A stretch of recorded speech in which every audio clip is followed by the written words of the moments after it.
And before we take roll call, I'd like to introduce three of our new members. And if you don't mind, when I introduce you, if you could just tell us a little bit about yourself and we'll go to the next member. Don Tyler Lee, Region 1. Don, welcome to the board. Could you tell us a little bit about yourself? Sure. Good morning, everyone. My name is Dawn Tyler Lee. I'm representing Region 1 here in Franklin County. I have a career background in education, higher ed, K-12, government, philanthropy, nonprofits, and decided to take all of that and start my own consulting company, which I did about 2 years ago, called Forest Street Consulting, where I focus on leadership development. Most recently, I served as Deputy Chief of Staff for Mayor Ginther in his administration for about 5.5 years, and also served as an interim county commissioner here in Franklin County for about 6 weeks between Marilyn Brown and Erica Crawley. So really excited to be part of this body. Thank you for the very warm welcome today in person and also over email. I appreciate everyone who's reached out. Have a lot to learn, but excited to add value to such an important topic for our state and glad to be here. Thank you. Great. Well, thank you for willing to serve and welcome today. Representative Phil Plummer, if you could introduce yourself. Thanks, Larry. Good morning, guys. I'm Phil Plummer, state representative. I'm on my third term. My background was 30 years in law enforcement in Montgomery County with Commissioner Dodge. I was a sheriff my last 10 years and we lived with the opioid epidemic for 6 years, which was just intense. So I'm very excited to be with you guys on this board. This is very important work. One reason I retired and came to the State House was to work on substance use and mental health issues. So this is a great opportunity for Ohio. I lead a real boring life. I read all the meeting minutes from all your previous meetings. So here's my life. But good seeing you guys, and hopefully I can bring some perspective and knowledge what really happened in that meeting. But this is awesome. Thank you. Well, again, thank you for serving. We're glad you're here today. And then Deborah Motz is replacing Executive Director Irene Shapiro from Region 5. There we go. Hi, Introduce yourself. I'm Deb Matz. I'm General Counsel to Executive Shapiro. And we have been in this stuff since the beginning, only because of the, being one of the bellwethers in the multi-district litigation, along with our friends in Cuyahoga County. And so we are, interested in how we can participate in this whole structure and how that might benefit our community with what we're putting in place as far as the structure is concerned with our settlement funds. And I agree that this epidemic has caused problems for folks at every level and every income bracket and every race, gender. And so to see us moving forward with work to impact that problem is really, really positive, and I'm glad to be part of it. Welcome. And welcome to the three members. And again, thank you all for serving. We appreciate it. So today is a special meeting. We are hopeful the governor will be here. Of course, he's in the redistricting meeting. So we're going to be pretty fluid with the meeting, depending on what time he may or may not be able to make it. So just keep that in mind. But right now we'll go ahead and do roll call. Director Bond. Here. Director Amen. Here. Director Fix. Here. Director Hondrew. Here. Director Old. Here. Director Mason. Here. Director Mayer. Here. Director Miller. Here. Director Whittington. Here. Director Worsbicky. Here. Director Dodge. Here. Director Hohottle. Here. Director Tyler Lee. Here. Director Mattia. Here. Director Picciarelli. Here. Director Matz. Here. Director Silac. Here. Director Gregoire. Here. Director Kidd. Here. Director Radcliffe. Here. Director Smitherman. Here. Director Baker. Director Claymire. Here. Director Plummer. Here.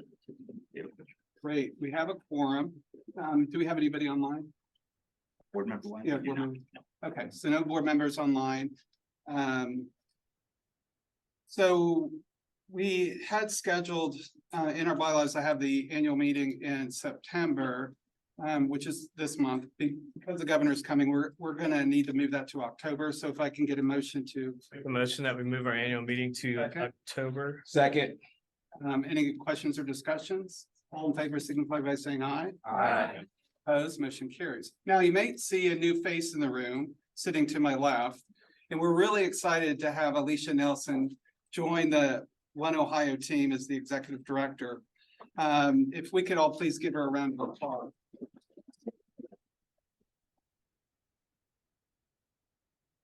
As you know, Alicia has extensive background in behavioral health advocacy work in government and in the private sector.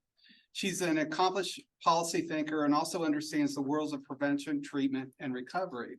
Alicia, the people of Ohio are fortunate to have you on their side, and the foundation board members are all interested in getting to know you over the next few months. Now, if you could just give us a little introduction about yourself and, talk yourself up. I won't do that, although I really appreciate the kind words and good morning to all of you this morning. I cannot tell you how excited I am to be here. I know many of you in the room, and I suspect others, we all have been impacted by this disease in the just scourge of addiction and substance use disorders. And so I'm really pleased to be here to just understand what the role of the foundation will have in abating the epidemic. And so I have truly, as he's talked about a little bit about my professional career, have dedicated my life really to supporting these causes and these issues. And I've seen the impact not only in my personal life, but also across the state through my various roles. And so from the beginning, I know I want to just share a few words that I want to make sure I say to you all, and that is that I'm committed. I'm committed to this work and believe there's more we can do to serve Ohioans living with substance use disorders and their families. Through your guidance and with your support and the support of our state and local partners across the state, we can shape the future of behavioral health care in Ohio. And how important is that we have an opportunity to do using the abatement strategies that we've all looked at and seen. We not only can deliver funds from our regional and important statewide projects, but we'll do so in a transparent, equitable, and efficient manner. And I hope that we don't stop there. I think we still have much to do. I think we can look to new solutions, use data and understand emerging trends to help support the regions and drive innovation. We can support evidence-based practices and work with hospitals and providers across the state to continue to drive healthcare integration efforts so that physical and behavioral health supports really treat the whole person that I know we all know is important. We can emphasize the complexities of the social determinants of health and understand how housing and transportation and other non-medical factors play a role in the overall health and well-being of Ohioans, and understand how to address stigma and support prevention initiatives that protect the future generations of Ohioans from this disease. I could say a lot. I could go on and on about the ideas that I've talked to many of you on. I just can't wait to work with you. And so over the next several weeks, I will be meeting with you. You all should have received an email from me. I'm coming to your regions. I want to learn. We should all be listening to what is happening out in our communities and understand what our families need and what they're asking for as we make decisions as a group. And we will work on together a strategic plan, and most importantly, we will get the money out the door. I know that is one of the things that is really high priority for me and all of you. And I've heard from a million region members that, that's really what we need to be doing. So I look forward to it. And if you have anything or need anything from me, I'm here to support it. So. Alicia was scheduled to be September 18th, which is Monday. But the minute she gave notice, she started working. So we made her effective date this past Monday. So she's officially the executive director and has been for 2 days. So 3 days. Great. So typically we have an individual or family that's honored, and you'll see it on the screen, but because it's a special month, being Recovery Month in September, we're going to do something a little bit different.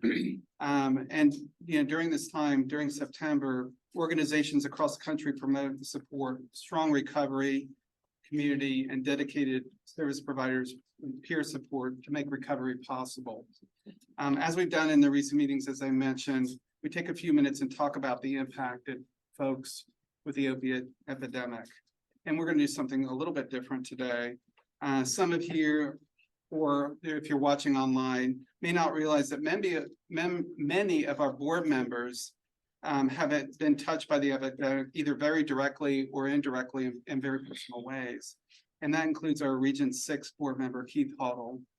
As we think about our work with the foundation and recognize Recovery Month, I appreciate Keith's willingness to talk about his story today. So Keith, with that, could you?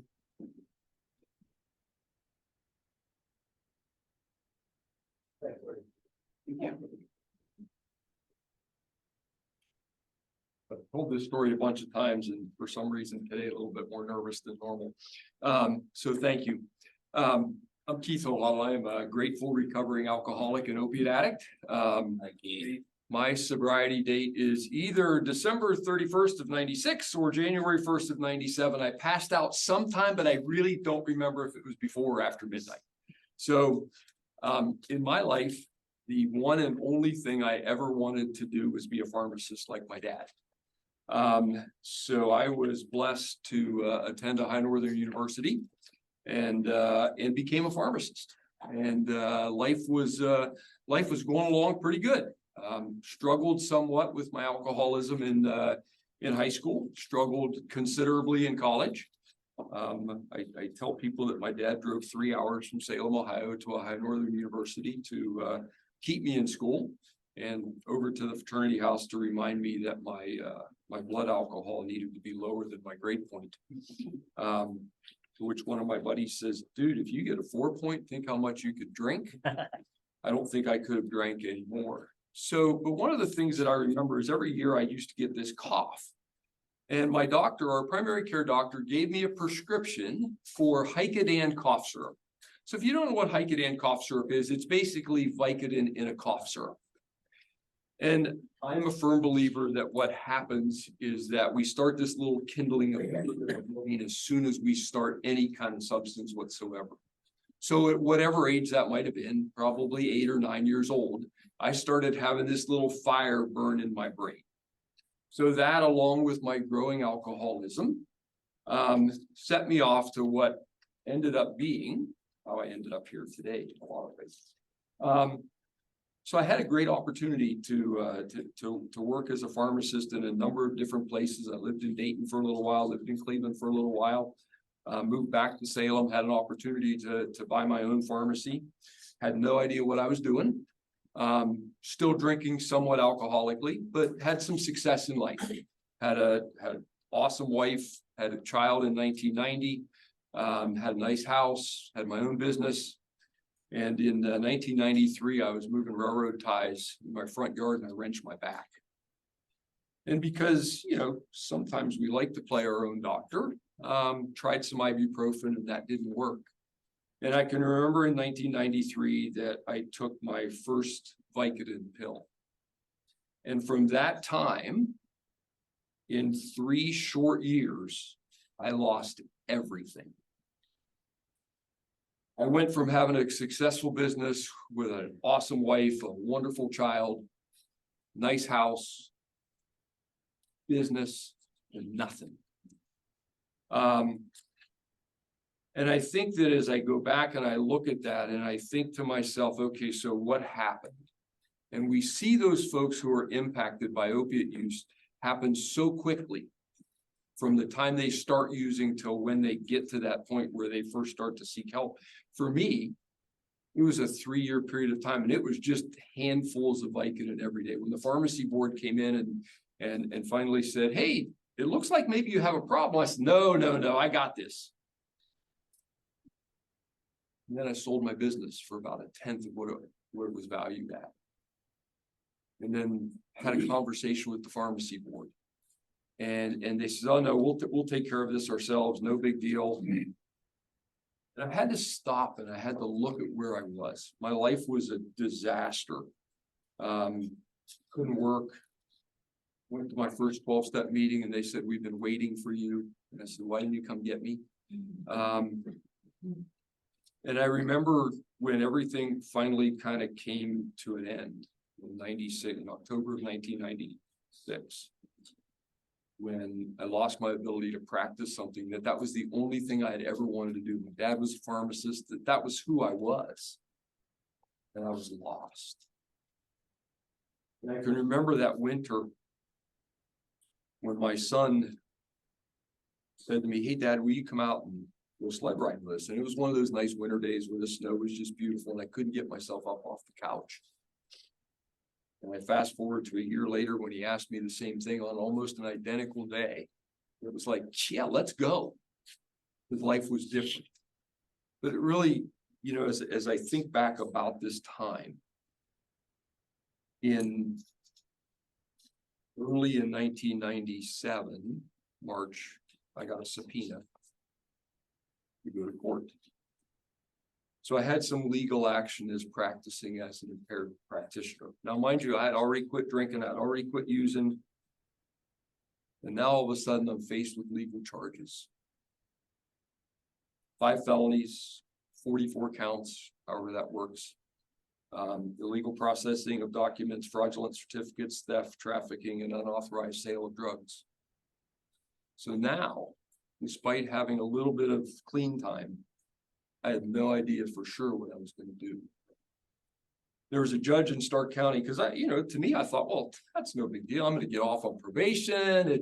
Things are going to be fine. And I remember the judge and my attorney having a conversation. My attorney coming, he said, "Hey, they want to send you to prison." Why would I go to prison? I mean, come on, it's just a few pills. Well, it wasn't a few, thousands. Interestingly enough, so they negotiated, so I got to go to a community-based correction center in Stark County. On December 22nd of that year of 97, I got out of that correctional facility. So mind you, no use, admitted I had a problem.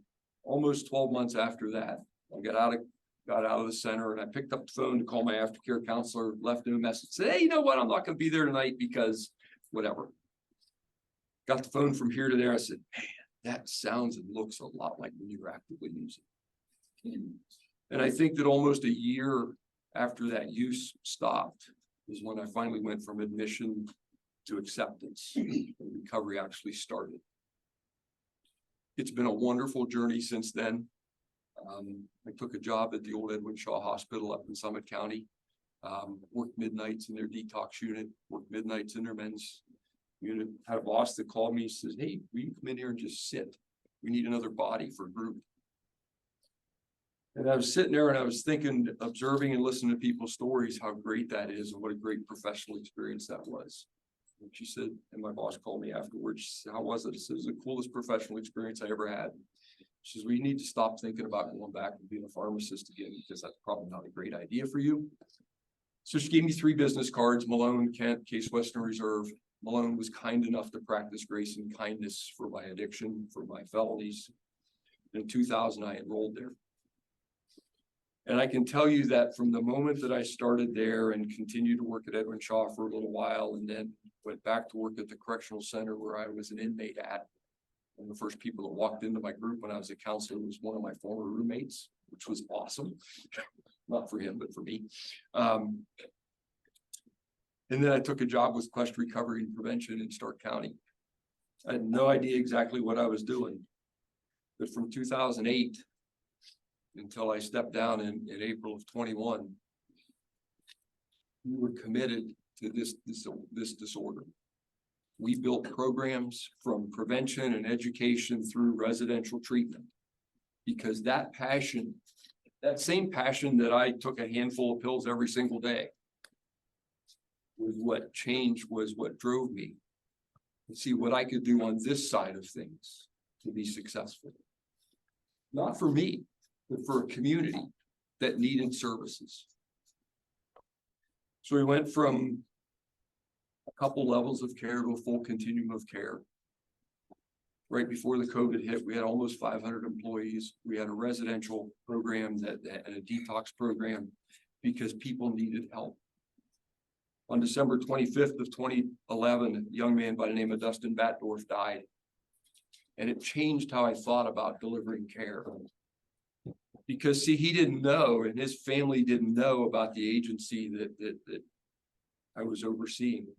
I wanted to make sure that that never happened again. I wanted to make sure that there was care that he needed, that there was immediate access to care.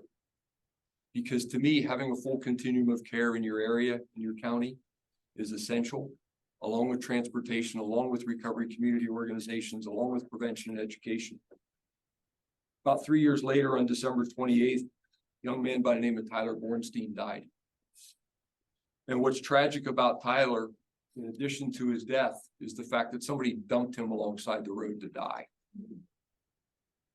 Those two young men who have passed away have, and their families who are now friends of mine, drive me to stay in recovery, to recognize that recovery is not a place, it's a feeling, it's a lifestyle. That we have to relinquish that old lifestyle, we have to acquire a new one.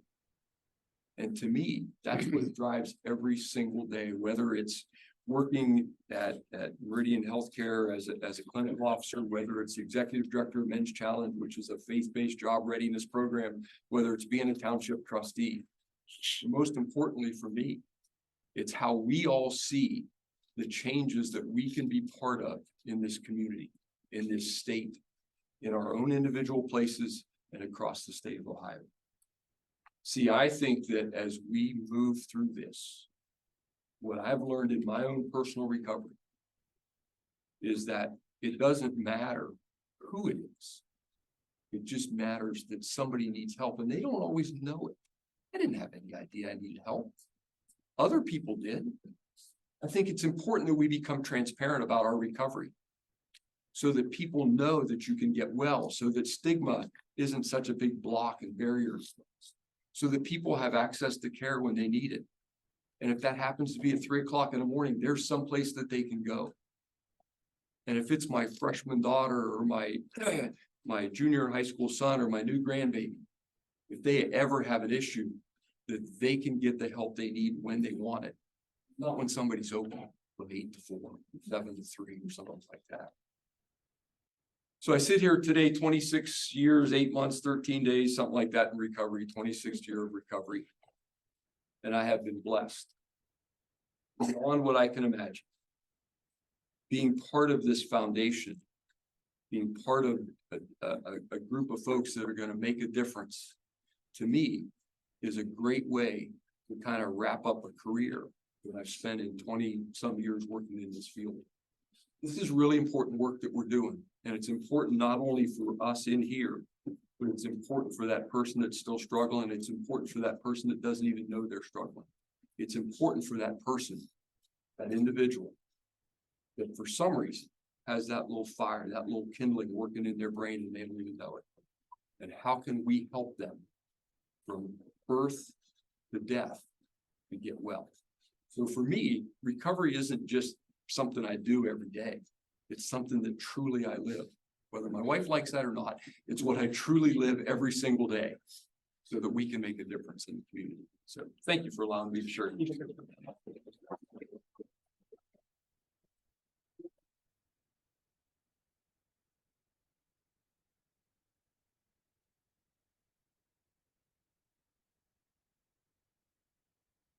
I appreciate Keith's courage to be able to tell that story. Thank you, Keith. Okay, one quick order of business. If we could go ahead and approve the meeting minutes from August. So move, Fix. Second, Whittington. Great. Any questions or discussions? All in favor signify by saying aye. Aye. Opposed, motion carries. So now if we can get a motion to go into executive session. Mr. Chairman, I'll make the motion to an executive session for two subjects, pending litigation under 121-22G3 and personnel 121-22G1. Second. Thank you.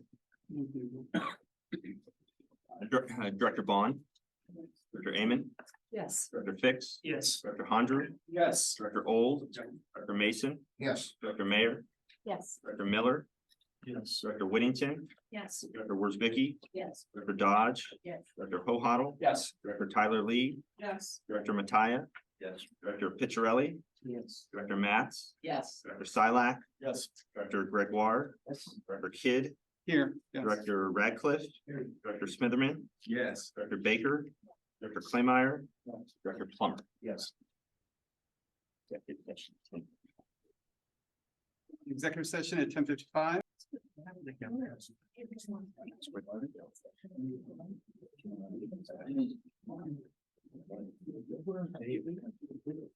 Everybody.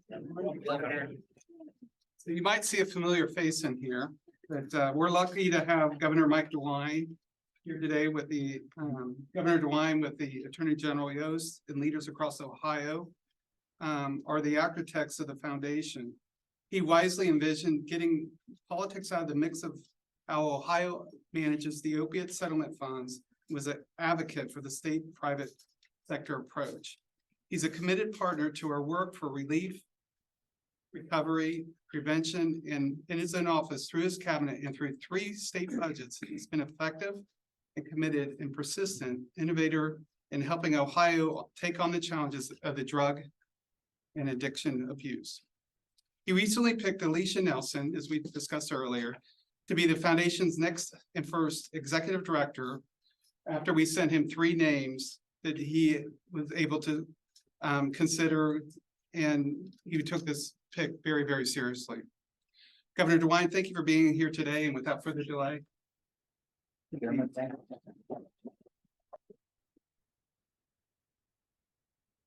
First, let me apologize, Mr. Chairman, and members of the commission. I was delayed because we were working on redistricting, so. It's a lot more fun being here with you and working on redistricting. So I can tell you that. First of all, thank you. Thank you for serving as chair, and thank all of you for taking this task on. It's the pay is not great. Just kidding, but well, it's a lot of work, but it's very, very important. And nothing like this has really been done in Ohio before. And I don't know too many other states that are doing it. So thank you for just taking this on. I want to thank you also for sending me 3 very well qualified individuals. Names of 3 people to serve as the head. And, as you know, I picked Alicia Nelson. I have a great deal of respect for her, worked with her as Attorney General and as Governor. She has the passion, she has the experience, and she has the knowledge to do a very, very good job. But all 3 of the individuals you sent me could have done, I think, a very, very good job for you. So thank you. Thank you for that, sending me those names. Maybe to go back a little bit and look at a little the history. In 2017, I was serving as the Attorney General, and we had been battling the opioid problem, as had every county in the state. Just a huge problem. It became clear to me in looking at the evidence and everything that we had in front of us that the drug companies really were responsible for a great deal of this. And we looked at it very hard. We looked at it from the point of view of, is this something that's appropriate to bring a lawsuit? At that point, no state had done it except one state, Mississippi, had done it. And so we looked at this and we studied it and came to the conclusion that this was the right thing to do for the people of the state of Ohio. I felt that the evidence was there, that the drug companies were responsible for this, that they were leaked, and that I felt that we could hold them responsible. So we filed suit.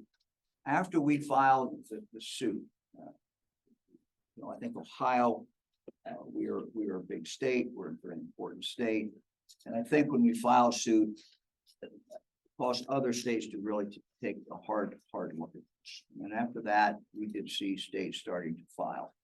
A number of states, of course, after that. At the same time, we saw jurisdictions in the state of Ohio, political subdivisions file suit, as you all know. Frankly, when we filed, we did not know whether we would be successful, but we thought the evidence was there. As you also all know, we started working after that, in trying to pull everybody together. And again, this was something that had not been done, before. Many of you were at the meeting that we held in the governor's residence. And when we, filled the one room and, had I think a pretty frank discussion about the advantages of trying to pull together. From that meeting, really One Ohio plan was formed. We had several purposes. One was to get the most out of the settlements. We felt that if we were unified, it would enable us to get higher settlements, quite candid. Because what we saw was the drug companies did not want, obviously, to settle with some if they still had liability in that same state. So they wanted to be able to package that together. That also being able to give them that package, we felt would get us a bigger settlement when these cases were in fact settled. Second, because we had so many political subdivisions that had filed, it was clear as you kind of tried to break the money down or what we thought the money was going to be, that there would be some political subdivisions that were not getting very much money. They would get something, but it would almost not be enough to, to do much with. And we felt that the pooling of the assets just made a lot of sense. So those were, a couple of the reasons I think that this came together.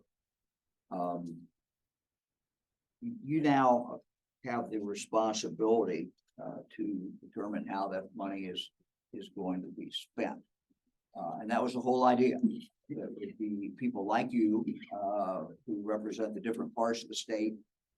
This is a very as geographically as diverse as we can make it, and from different areas. And for you then to settle how this money would be spent. Our agreement was that 55% of the settlement would go to this foundation. And so ultimately, you're going to make those decisions. And I'm not here to tell you how to make those decisions at all.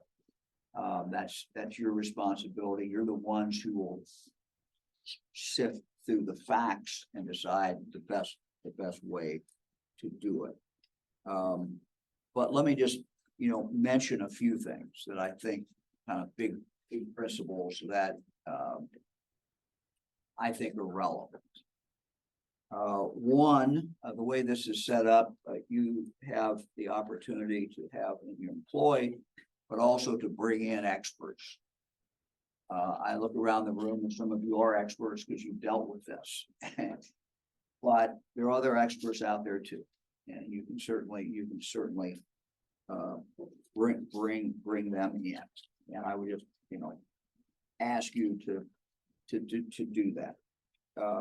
You have a choice about how fast you're going to spend the money.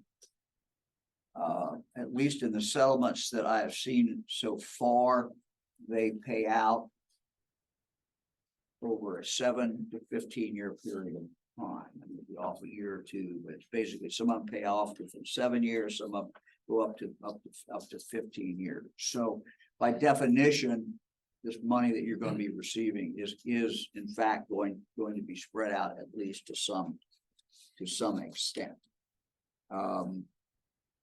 So, one of the big decisions you have to make is how fast you want to spend it. What's the overriding philosophy Is this going to be a permanent fund? Is this going to be a semi-permanent fund? Is it going to be a fund for 25 years? There's no right or wrong answer. But that obviously is a big, big decision, I think that you have to make. I would also say that once you make that decision, you could change your mind. And if you see that is not working or not working in the way that you want. Obviously, the investing of the money is important.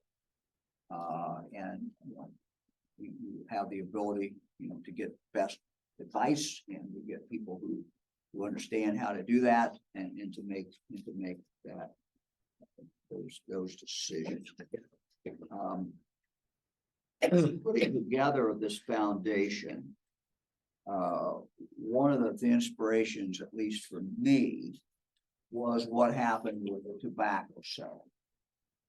And with the tobacco settlement, as you know, there was a settlement a number of years ago. And a decision was made to monetize that, basically get the cash, and then that money was, most of it was spent.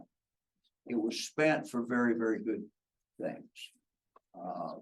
But the consequence of spending it was that as we continue to face public health challenges, as we continue to cost the taxpayers of Ohio a lot of money, frankly, because of smoking, all the people who are on Medicaid, we don't really have much money to do any kind of anti-smoking efforts to try to reduce the number of people that are in fact smoking. So that was the trade-off. My thought was that we didn't want to do that this time. That what we wanted to do was to take this money that we're getting because of damage that's been done to the people of the state of Ohio because of the opioid epidemic, and to use that money to deal with our drug problem, whether that be in the area of treatment, whether it be prevention, whether it be education. That's up to you and how to spend that. Interestingly, I think most of the settlements, and those at least that went through the court, there was also added then that provision that I think you have to spend it that way. But that was one of the impetus behind at least my push to put this group together and put this foundation together. As I didn't want to repeat what we did with tobacco. I wanted to make sure that there was money here because I started as a county prosecuting attorney, assistant prosecutor in January of 1972. We had a drug problem then, we have a drug problem today. The drug problems have changed, they continue to evolve, they continue to, but there's just, you know, history has taught us that we probably in 20 years, there'll be some drug problem that we are in fact dealing with. So again, looking at this from a long perspective or long point of view, I think is important. We're not going to get this money again. We're not going to have this opportunity to get this a big amount of cash. And so just looking at, I think from and trying to take the long point of view is in fact important. One of the things that I've committed as governor, and I think that we, after I'm no longer governor, I think we should continue to insist from our leaders in Ohio and from the legislature, future governors, is that the money that you have here should be over and above what the state should normally be spending. This should not, money in the future, this should not be used for the legislature or for the governor in the future to say, well, really, they're taking care of this problem. We don't have to take care of it. That was not the idea. The problem is big enough and penetrates every part of Ohio and does so much damage to human misery, causing human misery as well as loss of dollars, that we ought to look at what you do is on top of what the state does. And what the state does is on top of what you do. And the state should not pull back its efforts. And as long as I'm governor, we will not pull back our efforts. I will say that the legislature is not indicated in any way. They want to pull back their efforts either, but we just have to make sure in the future, 10 years from now or so, whatever, that we continue to have that attitude and we don't look over here and say, well, you all take care of that problem and, you know, the state does not really have to do that. I'll close on one other maybe comment. One of the ideas behind this fund was that there might be something or some things that are big that can be undertaken that might not ever get undertaken by the state, or might not be able to be undertaken by individual counties, or individual local boards. But that was something big that you could do with some of that money. I mean, all of the money, but with some of that money, it would have a lasting impact in the state. I don't know what that is, but I think you should look. A recommendation would be at least for you to look at that. And as you decide how to spend the money, think about, is there something big here that we could do that would be transformative, that is not going to get done, but for you and taking this money? The first thing that comes immediately to mind might be some sort of research. Again, you'd want to make sure it's research that you're not duplicating, research that's not being done for some reason, but something that maybe can have a big impact. So again, that would be my final thought. As you go through this process, you know, look for something that is big, that wouldn't get done but for this money that you now have. You have a unique history, a unique opportunity. The state, we all collectively as people in Ohio, I think through you have a unique opportunity to take a significant amount of money, one-time money that we're never going to get again, but to take some of that money and to really do some things that are in fact transformative. I am not an expert in this field. I try to rely on experts. Bring people in, talk to people, and as you know, as you go and look at the long run. I would not be rushed into what you do. We have an immediate problem out there, and you know, if you see ways to deal with that, obviously you're going to want to do that. And it's going to be in your hands and your judgment, as I said, how fast you spend this money, how long you want it to last, what you do with it. But that's the way this was set up. It was set up so you, as representatives of every part of the state, and people of the state of Ohio, will have the opportunity to do that. So again, I am very grateful that you're willing to take this on. This is probably the only time you're going to hear from me on this. This is your baby, and we have great confidence that you will all do a great job, do a lot of good for the people of Ohio. Our problems in the area of drugs and the very related area of mental health, as you know, they're very, very tied together. You know, these are significant problems that impact our community. So I wish you well, and again, I thank you for taking this on. Thanks.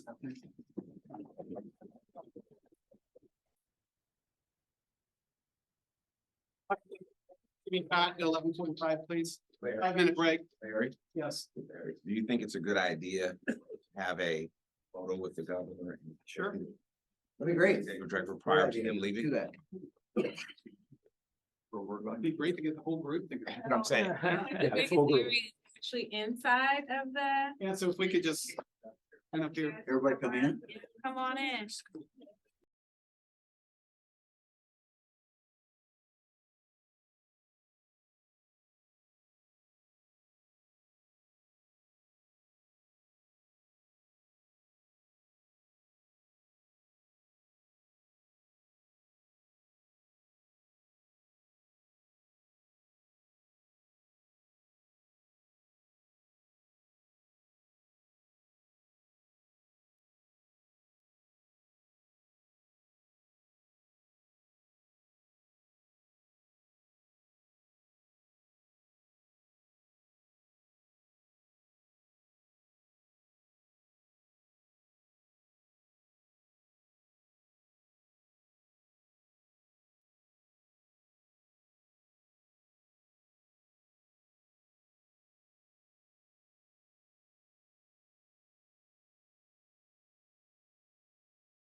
investment discussion that we had discussed and promised last week. And Don, thanks for getting that set up, and thanks Pete for coming and doing this today. We need to do the second executive session first. Or... We'll do that at the end now. Okay. I don't want to keep KeyBank here Gotcha. all day, and it could be at 4 o'clock. Understood. I'm kidding, Jim.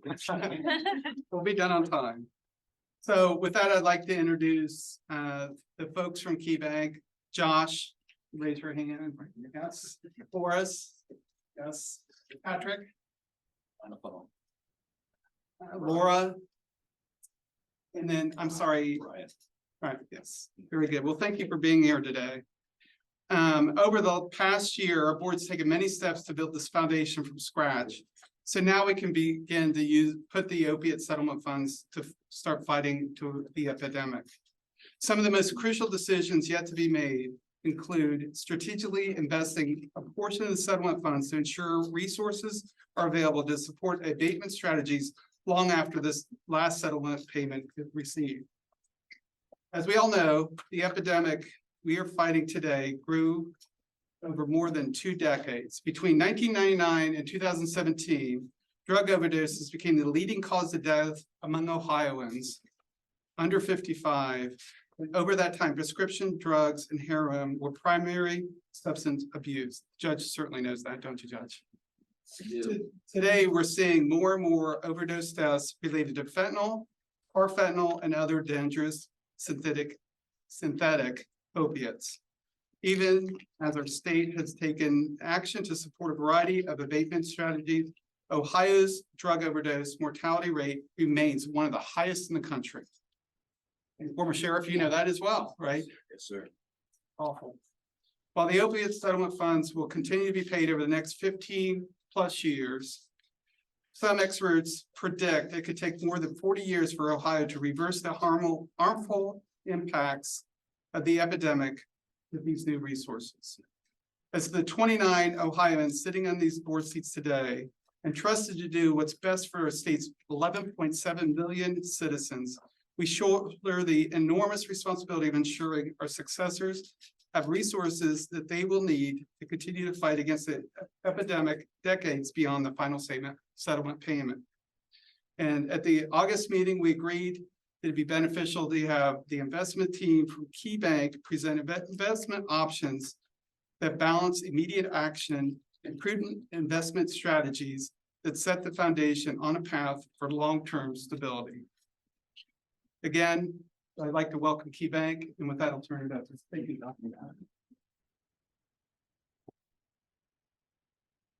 Thank you all. Good morning.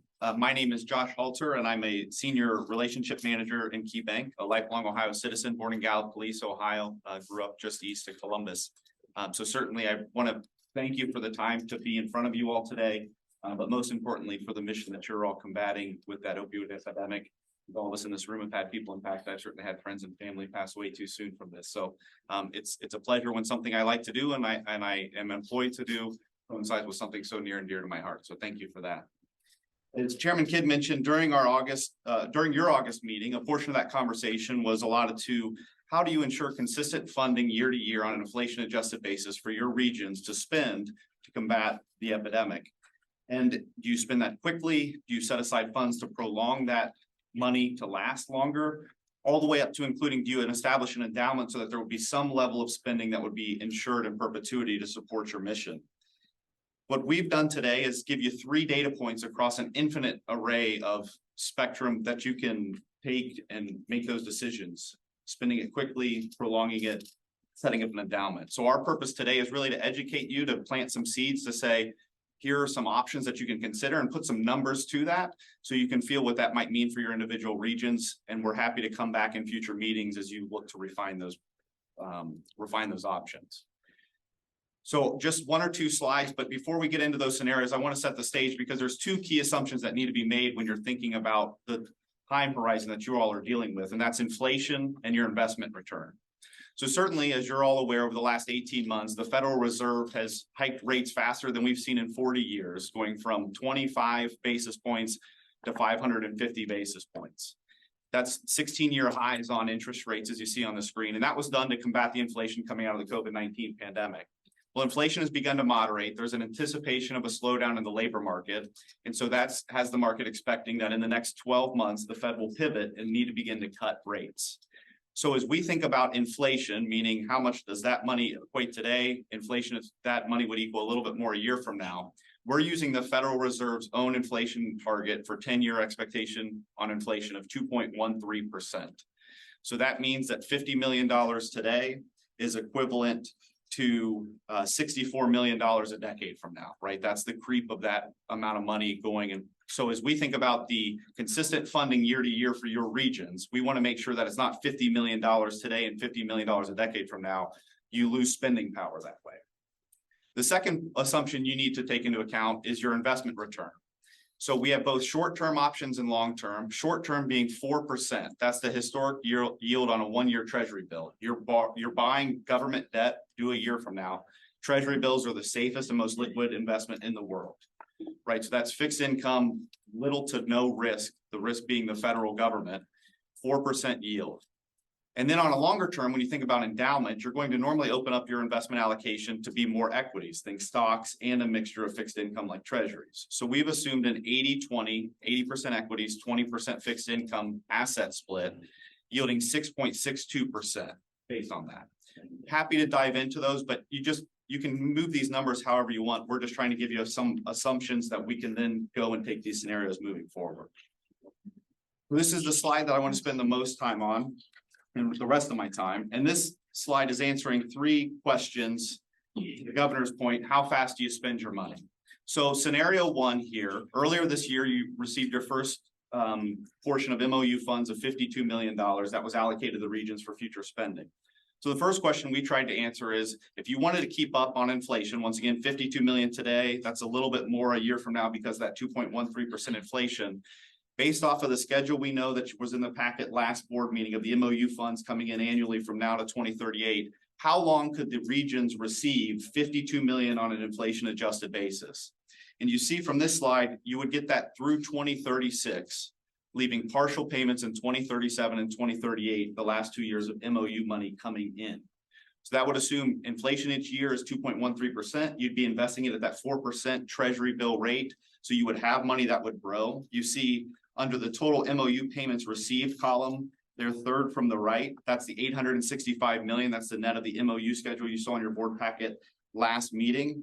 You would have made $31 million in spending, right? That's the income from that 4% that you would make over that time horizon. At the end of 2038, there'd be $0 left, right? That's as quick as you can spend the money at 52 million.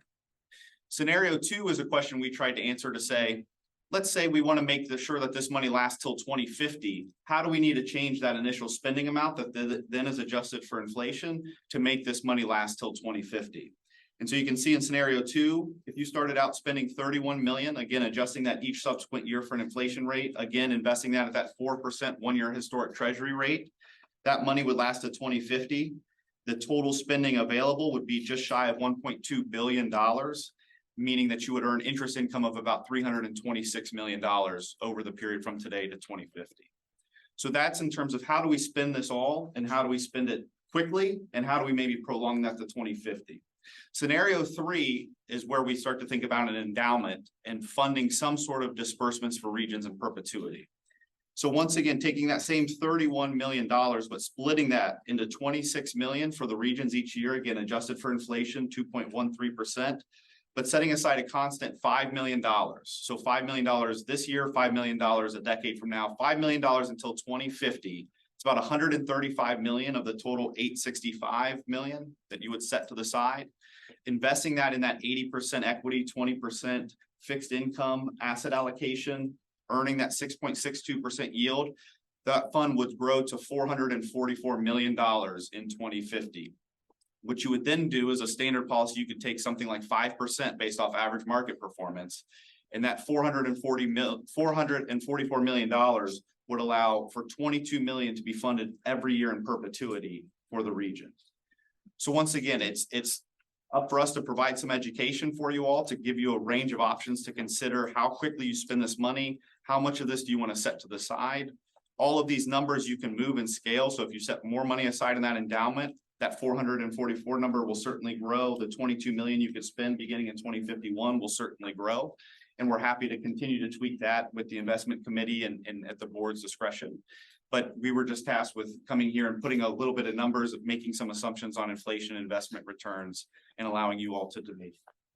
So with that, I'd be happy to answer any questions, or if there were any additional comments based on the conversations and preparing the materials here. Yeah, have any questions? Yeah, so thank you for your presentation. This is really helpful. So as you look to 2051 and say we can spend $22 million a year.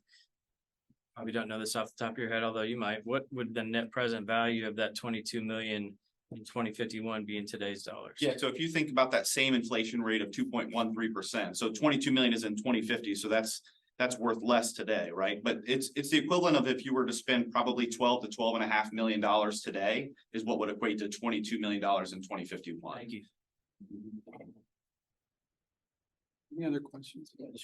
So, we're operating under the assumption here that we receive $52 million a year. In scenario one, yep. So, but in scenario, okay, so the money that we receive each year has to be constant, or I'm confused as to scenario 3, what happens to the other $21 million? So that's in what we would spend. The column on the left, the annual inflation adjusted spending, that's how much we would give out. Right? The money's all coming in. The different scenarios show if we spend 52 or 31 or 26 per year. I get the scenario 2, we take the $21 million and we invest it. You're spending less each year to prolong the amount of years you can spend money in scenario. So is scenario 3 just scenario 2 plus we throw another 5 million in? Yeah, it's scenario 3 is spending a little less than scenario 2, but taking that money and setting that up for an endowment, which would then be untouched for until 2050. That would grow to the 444 million. Then you would be a standard in policy. You could make it whatever you want, but a standard policy would be a 5% distribution of those funds. And that with your return would kind of balance out so that you would have that 22 million in perpetuity that would go to fund, whether that's, you know, programs you've identified at that point where you've solidified that in fund going forward. Any other questions? Thank you very much. Great. We appreciate it. Thank you so much for the time. We really appreciate it, and certainly are available going forward as there's other questions or ideas from the investment committee as well. Thank you.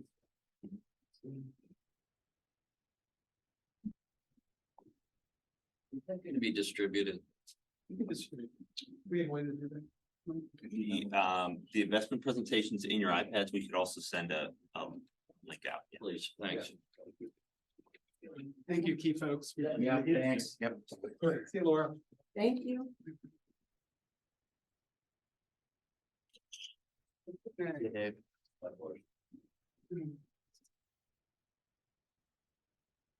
So we're not gonna necessarily vote on anything, but this is just a presentation that we decided on. Don, as the chair of the investment committee, do you have any comments or? No, just, I want everybody to know, we're very blessed right now that you have an inverted yield curve, so short-term investments are yielding better returns than longer. If you've ever looked at the CDs with your own bank, you'll see about half point differential if you go 6 months or less. So we're in a good position right now, working in the short term. And I think it's worth noting that money's protected too. So there is a threshold of 250 it's covered by the FDIC, but Key has put their monies in other banks that partner. Evan probably can explain as well as anybody.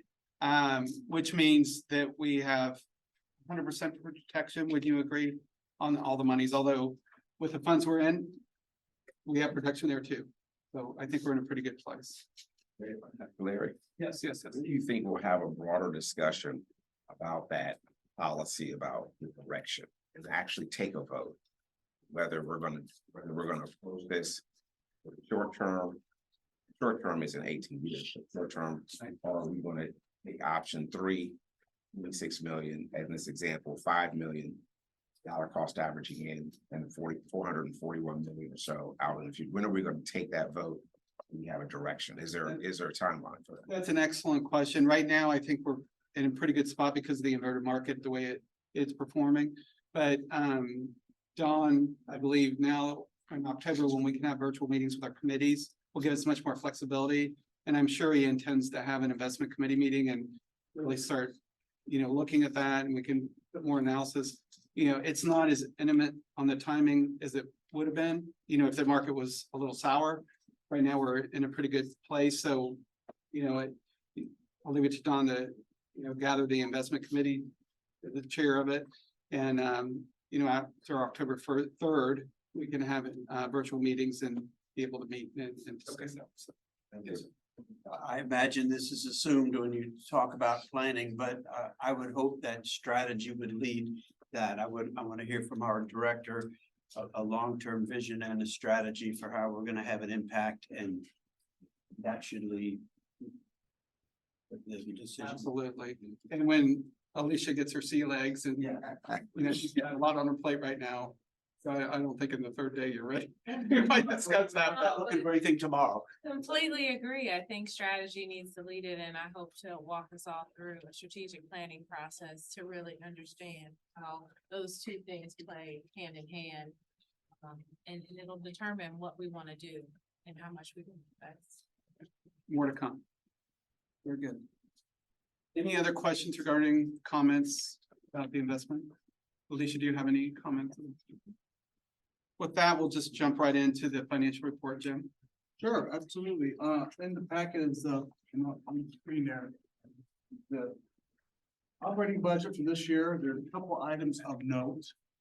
One is, we renewed our insurance for a little bit less than it was last year, and hopefully as, insurers, as we get a little more life, our risk will go down a little bit more, but we've got those bills. The other is we need to increase the budget for legal budget.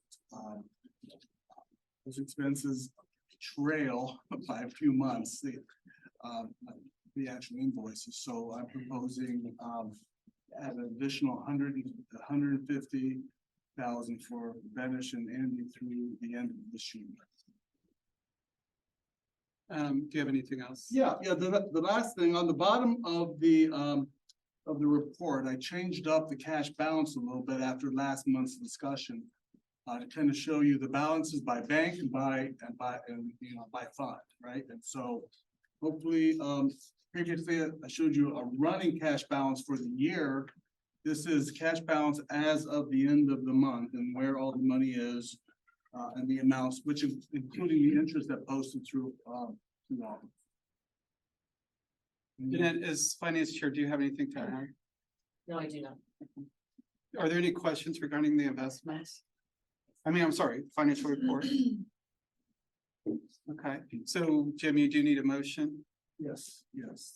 Could you clarify the motion that you're requesting? Yeah, the motion to increase the legal budget, which as you can see on the report is underwater here, 23,000 for legal expenses to the end of the year. Anybody like to make that motion?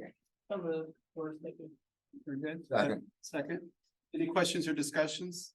All in favor, signify by saying aye. Aye. Opposed, motion carries. Great.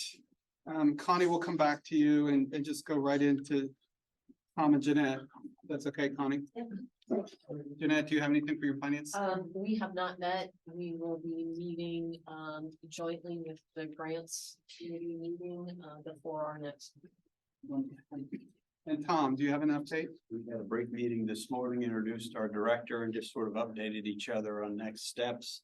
And we're gonna have a combined meeting with the finance committee as well, focus principally on setting up performance requirements for fundees. We will also begin to pick up the pace of our meetings shortly. Very good.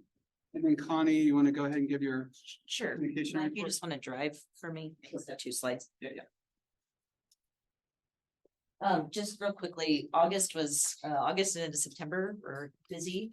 For a couple of reasons. First and foremost, obviously, we had Alicia's appointment announcement. Work closely with her as well as the governor's team to coordinate on that announcement and manage the media relations side of that. Also, obviously, a lot going on the litigation side. Worked very closely with Andy and the legal team on managing that side of the house. We did have a couple of special interviews. I mentioned Keith's at the last meeting, but it aired after the meeting. So his interview with one of the Cleveland TV stations aired actually the day that Alicia's announcement came out. So they kind of paired that story together. It's on our website if you want to watch that. And also Senator McCauley did an interview with the Toledo station on the 31st. And so that is also on our website if you want to watch his portion of that. And then, you know, as I get these kinds of inquiries, I may be reaching out to some of you. I know we're going to talk to the Tiffin paper next week.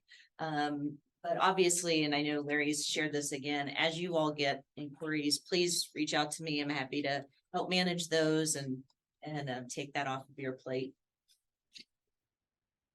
And then just stakeholder engagement. We did send out the Q3 newsletter a couple of days after Alicia's announcement. That was right at the top. So hopefully our stakeholders all saw that. We did a lot of social media around that as well. And then there's a lot going on as far as awareness days right now.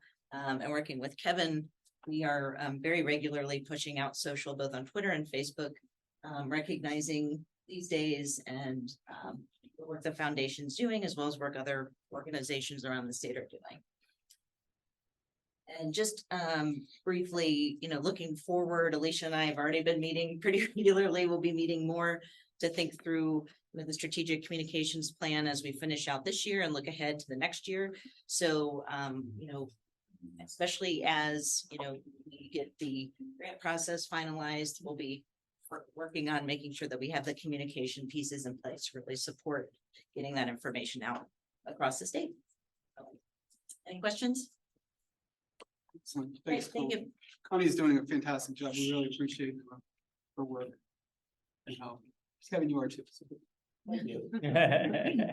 Great. So with that, before we go into executive session to discuss personnel, because we weren't able to do that in our previous executive session, I want to ask Alicia if you have any closing comments for the public, and then open it up for any public open discussion with the board. So Alicia, would you like to take a forward? No, absolutely. No, I think I said earlier, much of what I want to say, and I look forward to working with each and every one of you to understand your region's priorities, your statewide priorities, from wherever you sit, what those priorities are. I think we're all very passionate and can turn that passion into actual impact here in our state. And I will be talking with each of you. I know I set virtual meetings to start, but hope to, in those discussions, find the time that I'm coming out to see you and spend some time with you in person, so we can all connect again, hopefully before the board meeting. So I look forward to that, and I will talk to you all soon. Anything for the general good before we go into yes? Chair Kidd, just a process question from a new person. Yes. Is there a procedure to join a committee, or may I just assign myself? Correct question, and I'll defer to Alicia on that. Why don't you two get together and, you know, frankly, we were kind of working on the fly prior, and now we'll probably be a little more methodical on that. So, yes, if there's certain committees you're interested in, we highly encourage any board member to let us know, and then, you know, we'll ensure that, but we'll formalize it as well. I'd like to be on grant making for the record. Can we get an updated roster of the board members, because they've been leaving and coming every month, and it would just be nice to have a list of contacts. And as you're probably aware, there are staggered terms 1, 2, and 3, so you will be seeing the 1 years coming off. I think, Julie, you were 1 year and you got reappointed to another 2. Yes. So when you get reappointed, it's a 2-year term. So you'll see the 1 years, you're right. We're seeing some new faces, and we're seeing some returning faces. And in a year, we'll see the 2s. So, yes, very good. Very good. Yes, Judge. Just, administratively, I don't know where these iPads come from, but there's some information on mine from another organization. I just want to make sure they get scrubbed, so our information doesn't go to whatever this Columbus Prep School is. Okay, thanks. Anything else? Nice. Okay. With that, can we get a motion to go back? Mr. Chairman, I make a motion to go into executive session to discuss personnel per 121-22 G1, and then subsequently to adjourn. Very good, thank you. And Second, Fix. Roll call, please. Director Bond, Director Amen, Yes. Director Fix, Yes. Director Condrew, Yes. Director Old. Yes. Director Mason, Yes. Director Mayor, Yes. Director Miller, Yes. Director Whittington, Yes. Director Worsbicky, Yes. Director Dodge, Yes. Director Pohatl, Yes. Director Tyler Lee, Yes. Director Mattia, Yes. Director Picciarelli, Yes. Director Matz, Yes. Director Silac, Director Gregoire, Yes. Director Kidd, Yes. Director Radcliffe, Yes. Director Smitherman, Yes. Director Baker, Yes. Director Claymire, Yes. Director Plummer. Yes. Okay, Declare the end of executive session at 12:20. declaring the exec session. Now motion to adjourn. Okay, do we have a second? Second. All in favor, saying aye. Aye. Carries.